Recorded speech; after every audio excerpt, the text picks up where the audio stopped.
Today's red flag warnings have expired, but I'm tracking more warm and dry weather heading into the weekend and the potential for increased wind again on Saturday.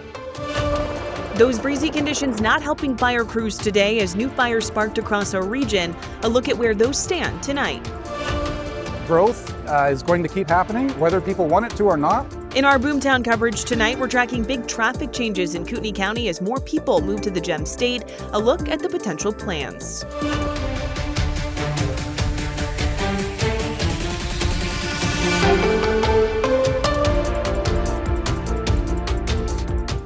Good evening. Thank you for joining us for the night report here on KREM 2 News. I'm Sydney Schofield.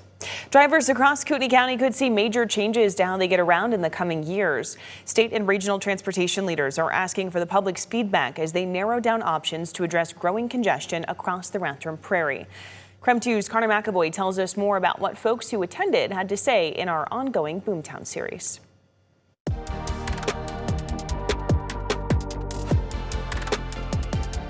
Kootenai County continues to grow, so does traffic. Growth is going to keep happening, whether people want it to or not, and traffic is not going to improve over time. For Post Falls resident Ian Fisher, he keeps the population of where he lives top of mind. That's why he attended a meeting on Wednesday looking at projected growth in North Idaho over the next few decades. The Idaho Transportation Department and the Kootenai Metropolitan Planning Organization are asking the public to weigh in on the future of transportation across the Rathdrum Prairie. The agencies held their fifth and final public meeting as part of the Rathdrum Prairie Area Transportation Study. The goal is to improve safety, reduce congestion, and make travel more reliable throughout one of Idaho's fastest growing regions. Some of the alternatives are existing roadways, and so it would just be kind of enhancing those roadways, maybe taking a 2-lane road that exists today and making it a 4-lane road. Heather McDaniel with ITD says expanding routes and highways are essential to help adapt to more people moving to the Gem State. The project began by evaluating 54 transportation concepts. After several rounds of public feedback and technical analysis, just 4 alternatives remain under consideration. While this study won't determine exactly which projects get built, it will help decide which transportation improvements move forward for more detailed environmental review and future funding opportunities. McDaniel says community feedback will play a key role in shaping those next steps as the region plans for growth. You live here, you drive these roads every day. What do you want to see? In Fisher's case, he wants to see a north-south access-controlled freeway to get across North Idaho like I-90, but he knows it wouldn't be easy. I take Hooter Road north-south a lot every Sunday to go to church, so I would love to see that be turned into an access-controlled freeway. I would love to see it happen, but it would be impacts on the properties and the communities along that. For now, Fisher's happy to be part of the process of adapting to a growing population, hoping to see his thoughts put into practice in the future. Much like Spokane is finally, hopefully, soon going to put in their north-south corridor, which is a freeway, I think Kootenai County also needs their north-south corridor of some sort. Connor McAvoy, KREM 2 News. It's time to talk weather now. Meteorologist Michelle Boss joining us from our Outdoor Weather Center. Michelle, we were under that weather impact alert for yesterday, again today, and it's just expired.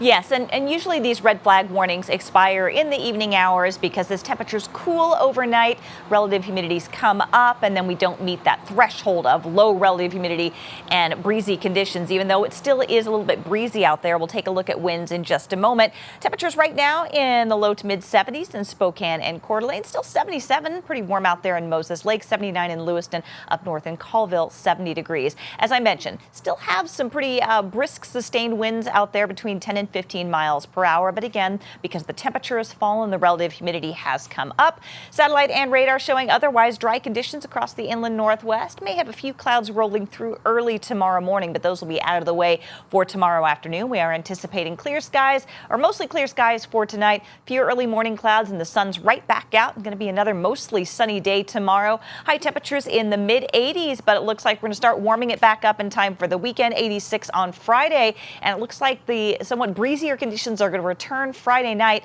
Breezy on Saturday. We may have to be on alert for more elevated fire danger this weekend.